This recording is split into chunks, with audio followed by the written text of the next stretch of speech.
Hi, folks. You are watching and listening to a very special edition of Sipping Off the Cuff. It's always special with us. I'm Mike Perales here in Southern California. That guy out there is Jay Silverman in Tempe, Arizona. Jay, and I are going to dissect a new mezcal. You folks who are on Instagram, you may have seen this before. Yeah, it comes in that. I love that they're wrapping this in like this is kind of a bag you get at the liquor store. Or at a wine bag, you know, like that's California only. Yeah, I know. It's called Firme Mezcal. It's got that lowrider vibe to it, which I'm cool with. I think that's really cool. And they have several expressions. We were going to start with the Espadín, but I'm the only one that has one. So we're going to skip over and we're going to try the Ensamble. I love ensembles in general, but I like them too. Actually, I really enjoy them if they're done really well. This one is, let's see, does it tell us who? It's the Espadín Tobalá, okay? I like them when they're medleys, when they're three. Yeah. No, it's always interesting when ensembles, because you never know if you're ever going to get the exact same batch again, or if it's just going to be a special, you know, beautiful ensemble of 4 or 5 different agaves. But in this case, with the 2, then you can make it a little more consistent, right? And you can produce more. Well, sure, you know, in the future. And you know what? I want to nominate these guys for brand of promise in their packaging, the mezcal packaging. Take a look, man. They got their labeling. I don't know if you can see that on my screen, but their labeling has the Firme, the F of the Firme, and then they got the information on the back end, the Maestro Mezcalero, Crystal Dalila Santiago, and Jorge Aron Mendez Cortez. So they give props to both the mezcaleros. This one produced and bottled by Crystal, and Crystal and Jorge are both the Maestro Mezcaleros. So is yours lot 1? Mine says Ensamble Firme, basically FM Firme FRM 1. I think. Yeah, first lot. It's a first lot. So are you new to the game? Yeah. So you know what? We'll read some of this stuff later. I want to just pour the juice and taste it first and see what we got. I'm excited. I haven't cracked this one, and I just broke the you're supposed to do it. Yeah. Well, finally paid attention to the rules for once. Well, that's a good idea. I'm like, sneak preview. Wow. Oh, this is let's see what kind of cap we have here. Nice synthetic cap, fits nicely. Yep. And yeah, the cool labeling on the back, the artwork and everything. You got the I like that lowrider vibe. That goes real well with a lot of, you know, pretty much the entire Southwest and anywhere else. Not all the mezcals have this Consejo Regulador sticker on there, huh? Yeah, they all have to have it, even though they got the sticker on it, but they don't need that. I guess the QR code is a thing of the past, sadly. I really enjoyed the QR code because it gave some mezcals don't have that. So this says 46 ABV. Yep. A little bit. Wow. I'm It's going to use a Glencairn whiskey glass today. I am using my Stasso Jarrito for mezcal because it is a higher proof. And right away, you can just. I have a Stasso Jarrito for tequila and mezcal, and I'm not sure where the mezcal one is, but I'm going to have to look in the back of the cabinet because I do love those glasses. Yeah, I do too. Now, pretty crystal clear. Yep. Since Crystal distilled it and bottled it, that's what she was probably going for. Yeah, she was going for the namesake.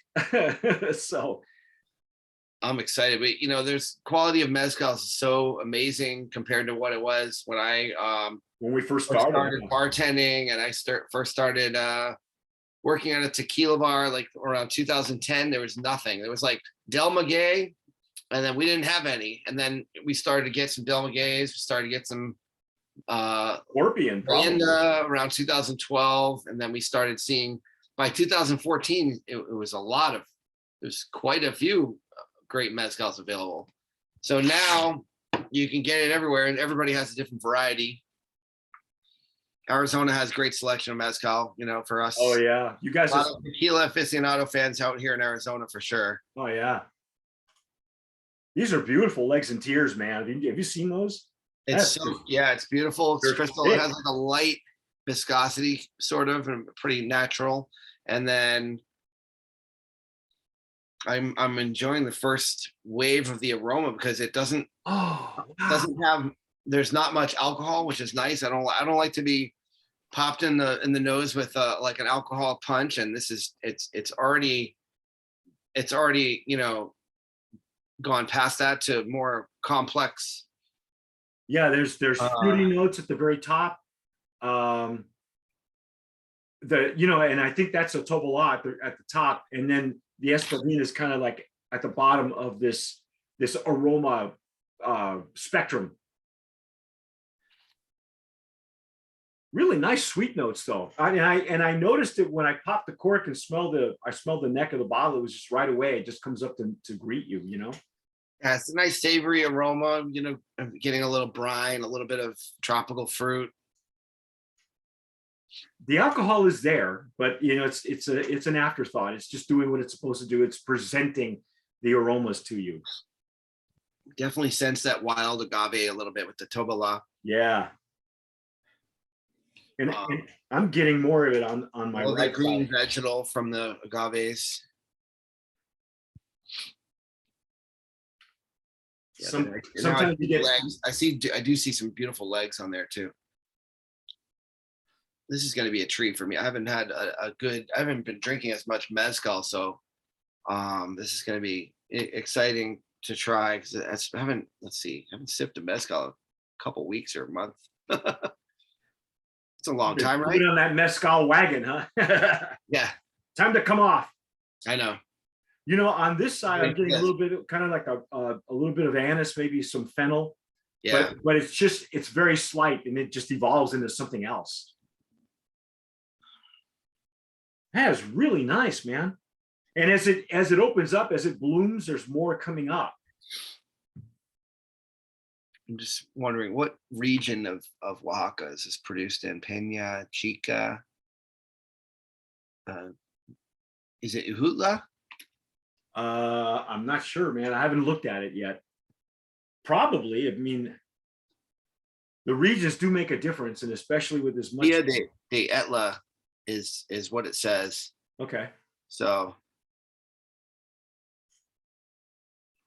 Well, let's dive in and see what we're getting here.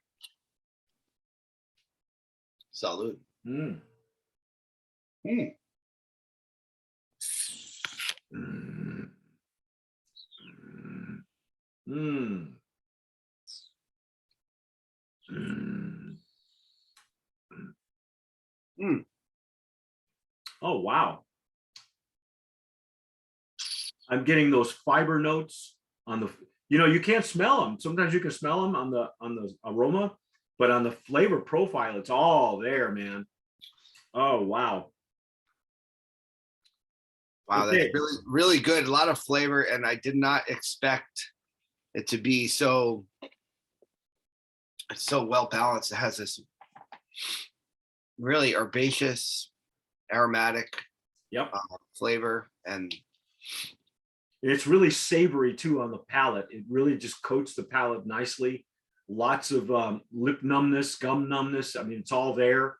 Yeah, it's really good quality mezcal, well made, you can tell. And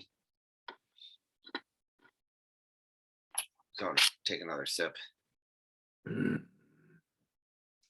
Mm. Wow. Mm.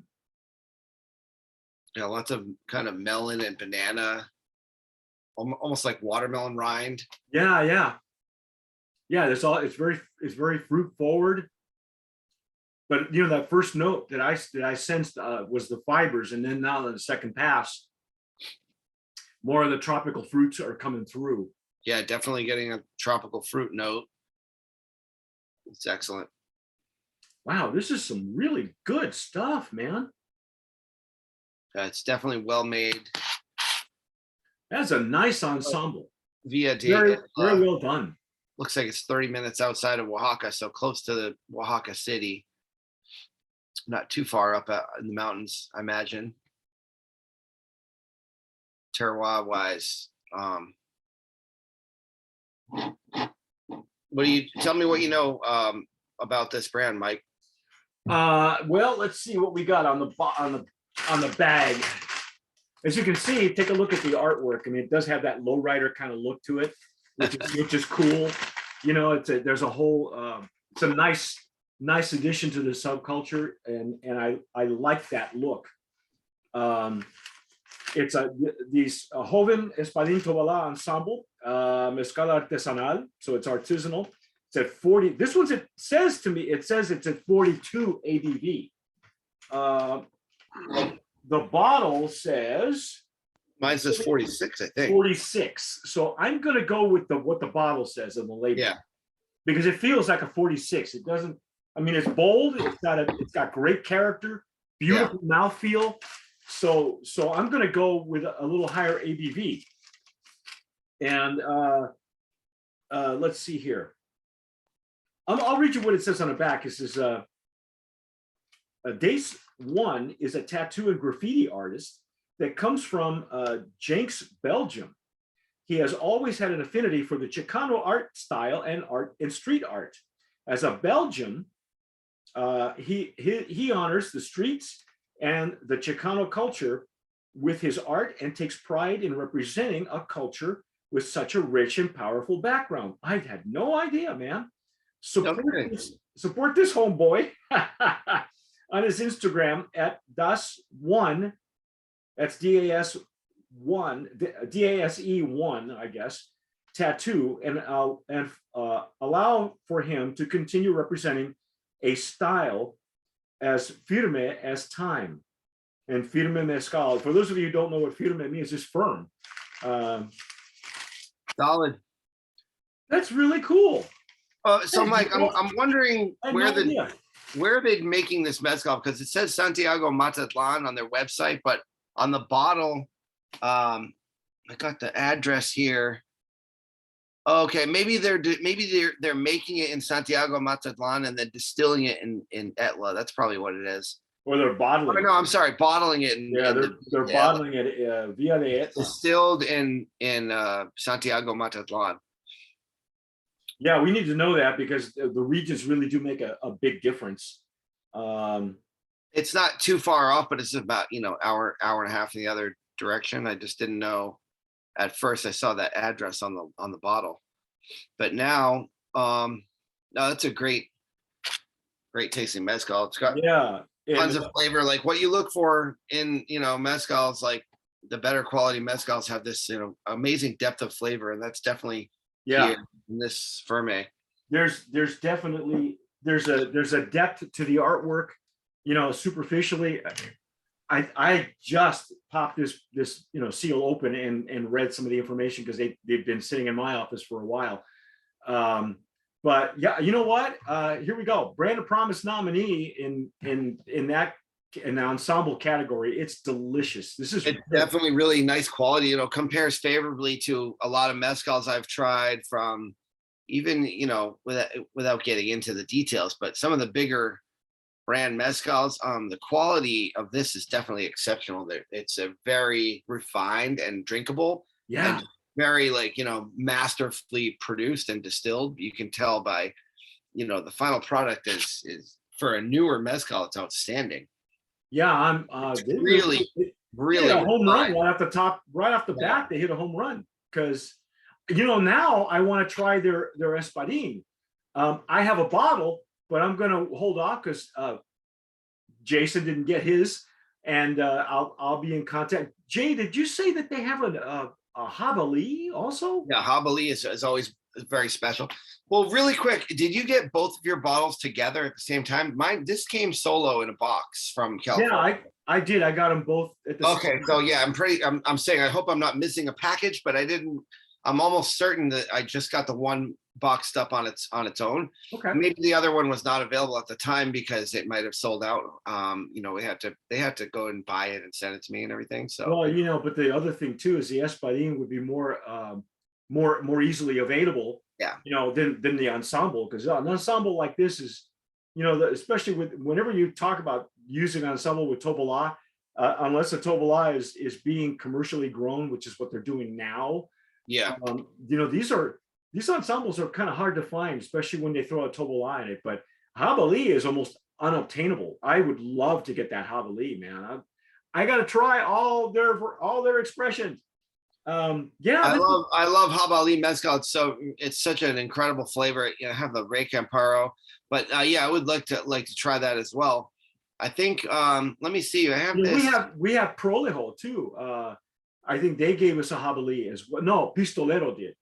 Yeah, that's one that I don't think you and I did. I don't believe we did. We did that review. I don't know what's in stock, but they have the whole lineup at Old Town Tequila in San Diego. What's their pricing? Firme Habali, they have it for 119, and then your Espadin they have for 39.99, which is a great deal. Yeah. This one we're drinking right here, you can buy it at Old Town for 69.99 right now, which is a great deal for. Yeah, it's a great deal. Nice quality mezcal. Yep. And I think they have they may have two different kinds of Ensamble. But anyway, that's how I got mine. So I wonder, it was sent over. I wonder if they were having how many bottles of Espadin they had in stock. Maybe it sold out when they were. Yeah, could be. Send mine over. But you know what? I'll contact them. But until that point, we're going to hold off on the Espadin. But this one is a winner. This one is worth it. It's worth every penny. I think that pricing they've got is very reasonable for this kind of a quality you're getting. Handmade artisanal mezcal. It's really nice. It's beautifully made. Like they really knocked it out of the park, like you said, on the first batch. This is the first batch, and it's the first lot. Yeah. Very, they're gonna make a splash in the mezcal industry when people who really like good mezcals are get their hands on this. They're gonna be impressed. And the artwork. I'm all for that. I had no idea it was a Belgian artist. A Belgian tattoo artist. I had no clue. Cool connection, getting a global there. Yeah, well, for some reason, the European countries have approached mezcal much quicker than I think than the American market. But we're catching up. But anyway, that's our take on Firme mezcal. This is the Ensamble. If you folks have had it and you're watching us on YouTube, please let us know. Leave us a comment, and don't forget to like this video. Share it, give us a subscribe, okay? Because unless of course you're afraid of commitment, because we every review that we do the month prior, we stream the first of every month, so you can binge watch us binge drink. And hey, now if you're listening to us on Spotify, great, download it wherever you're getting your podcasts. And that's our take. I'm Mike Morales here in Southern California. That gentleman out there is Jay Silverman, Phoenix, Arizona. Again, you've been watching and listening to Sipping Off the Cuff on Tequila Aficionado Media, all of our channels and platforms. Don't forget to like, subscribe, whatever you do. Tomar sabiamente. Sip wisely, friends.